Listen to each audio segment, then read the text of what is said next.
Сәлеметсіңдер ме балалар? Бүгін бізде 5-ші сабақ ұлттық ойындар, национальные игры.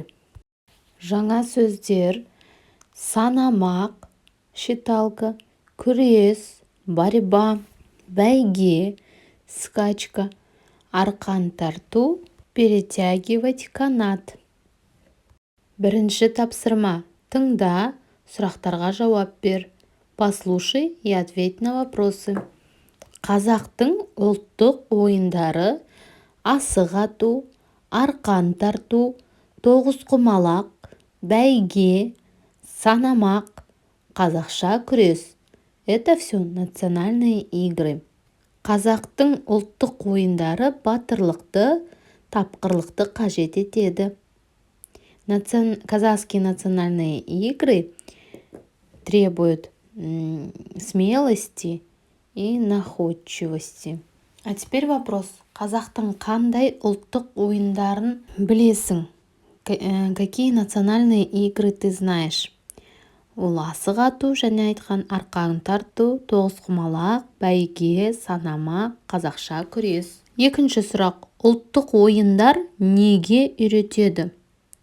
Ұлттық ойындар батыр болуға, тапқыр болуды үйретеді. Сначала давайте составим словосочетание. Асық ату. На картинке это асық. Екінші асық иіру. Екінші тапсырма: суретке қара, сөйлемдер құрап жаз. Посмотри на картинки и составь предложение. Иіру слово переводится как крутить. Үшінші асық көздеу. Үшінші тапсырма: оқы, суретке қарап әңгімелеп айт. Прочитай, расскажи по картинке. Асық қазақ халқының ұлттық ойыны. Ойын барысында балалар жүгіреді, жүреді, иіледі, ескіреді, иіреді, көздейді, лақтырады, атады. Асық ойыны баланы шынықтырады, мерген болуға үйретеді. Асық — это казахская национальная игра. В этой игре, когда играют в эту игру, ребята бегают, ходят, наклоняются, прыгают, кидают. Играть в асық — это физическая нагрузка. Можно стать и стрельцом. Теперь давайте ответим на вопрос. Ойын барысында балалар не істеді? Во время игры дети что делают?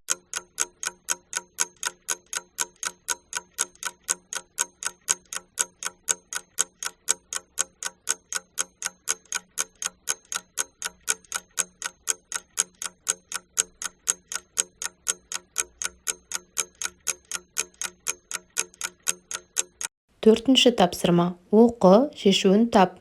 Прочитай и найди решение. Неше асық? Асықтардың тең жартысы бүк түсті. Қалғанының тең жартысы шік түсті. Оны алшы, тәйке түссе сегізгі, барлық асық қанша болған негізгі? Осымен біздің сабағымыз аяқталды. Келесі сабақта кездескенше сау бол.